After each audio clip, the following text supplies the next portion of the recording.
வணக்கம் நண்பர்களே.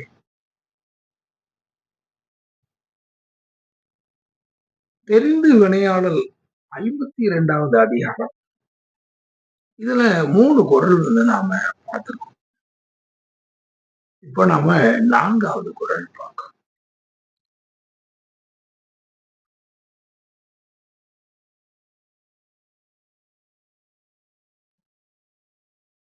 அடுத்தால வள்ளுவர் 4வது குறள்ல என்ன சொல்றாருன்னா, எனை வகையான் தேறிய கண்ணும்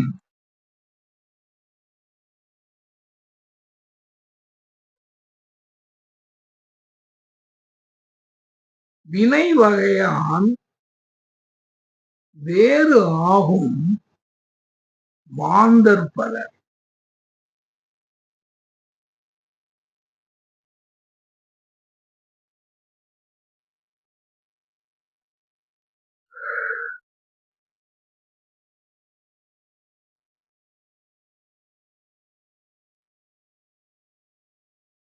முன்னால சொன்ன இதுகள் பிரகாரம் ஒவ்வொரு வேலையாளையும் நாம ஒரு தராசை கொண்டு நாம் எடை போடுவது போல அவர்களுடைய குற்றம் குறைகளை எல்லாம் தெரிந்து அவர்களை வேலையில நாம சேர்க்கிறோம். அவங்க எப்படிப்பட்டவங்கிறத பார்க்கிறோம் அப்படின்னு இதெல்லாம் நம்ம முன்னாலே பார்த்தோம். அதத்தான் திருவள்ளுவர் இப்ப என்ன சொல்றாரு, எனை வகையான் தேறிய கண். பல டெஸ்டுகள் வைக்கிறாங்க. இந்த அன்பு, அறிவு, தேற்றம், அவர்களும் இப்படி இதே மாதிரி அதுக்கப்புறம் அவங்க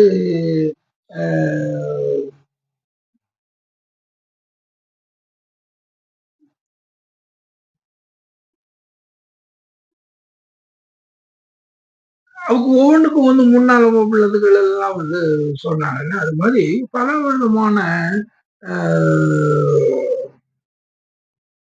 பல விதங்கள்ல ஒருவரை நம்ம எனை வகையான் தேறிய கண்.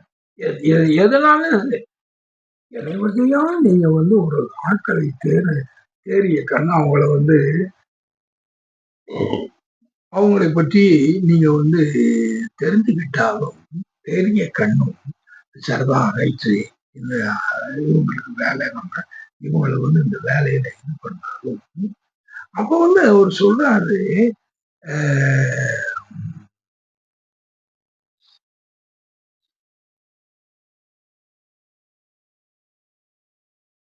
வினை வகையான் வேறு ஆகும் மாந்தர் பலர்.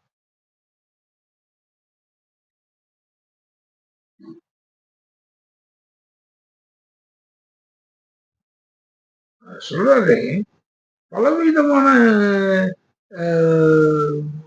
அவங்கள நம்ம அளக்கிறதுக்கு எவ்வளவோ ஒவ்வொரு விஷயத்தையும் வச்சு அவங்கள அலசி பார்க்கிறோம்.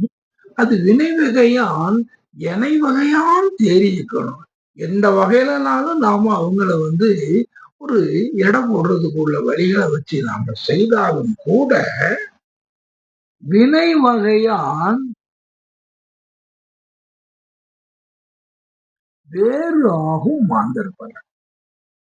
அந்த வினை இருக்குல்ல, அந்த காரியம், அந்த வினையை செய்யறாங்கல்ல, அந்த வினையை செய்வதிலே வேறு ஆகும் மாந்தர் பலர். இதை எத்தனையோ எவ்வளவோ வேலைகளை எப்படியோ செய்யறாங்க. ஒருவர் ஒருவர் மாதிரி ஒவ்வொருத்தர் மாதிரி அவரே மாதிரி செய்யணும் அப்படிங்கிறது இல்லை. அதுல ஒவ்வொரு மனிதனுடைய இயல்புக்கு தக்கால வினை வகையான் வேறு ஆகும். அத அந்த காரியங்களை செய்வதிலே ஒவ்வொருவரும் கொஞ்சம் மாறுபட்டிருப்பாங்க. மாந்தர் பலர். அது அவங்க ஒவ்வொருவருடைய அதாவது ஸ்டைல் ஆஃப் டூயிங் ஒர்க். இதை நம்ம ஒன்றும் நாம அதை கண்டு நாம ஒன்றும் செய்ய வேண்டியது. வினை வகையால் வேறு ஆகும் மாந்தர்கள்.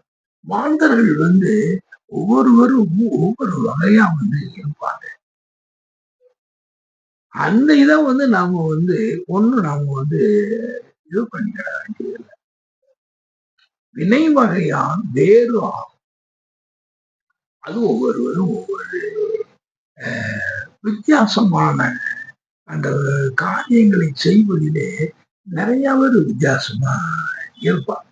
அதனால ஒன்னும் கெட்டு போறதில்லை. அதைத்தான் வள்ளுவர் இந்த குரல்ல சொல்றாரு. இது ஒன்னும் நீங்க ஒன்னும் அதனால எதையும் நீங்க கண்டு பயப்பட வேண்டியதோ இதோ இல்லை.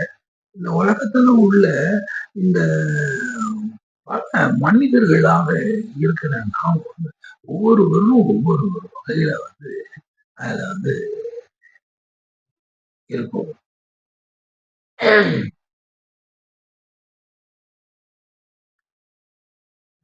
எங்க பஜரா கோட்ஸ்ல நாங்க அந்த வேலை செய்த அந்த அந்த வினை வகையான் வேறாகவும் மாந்தர் பலருங்கிறதுல நாங்க நிறைய பேரு நிறைய மாதிரி ஒவ்வொருவரும் ஒவ்வொரு தினசா இருப்பாங்க. அதையெல்லாம் பார்க்கும்போது இது இது இவங்க ஸ்டைல் ஆஃப் ஒர்க்கிங் அப்படின்னு சொல்லி அந்த மாதிரி அதுகளை அந்த அதாவது என்னன்னா அந்த அவங்களுடைய நேச்சர் வேற, ஒவ்வொருவருடைய நேச்சர் வேறும் வேற. அதை திருவள்ளுவர் இத நமக்கு அவர் சொல்றார். இப்படிப்பட்ட நிலைகள் இருந்தாலும் ஒவ்வொருவரும் ஒவ்வொரு மாதிரியாக இருப்பார்கள் அப்படிங்கிறத இந்த இதுல சொல்றார். சரி, அடுத்தவங்கள என்ன சொல்றாருன்னு அதுவரை நன்றியோடு விடைபெறுகிறேன். வணக்கம்.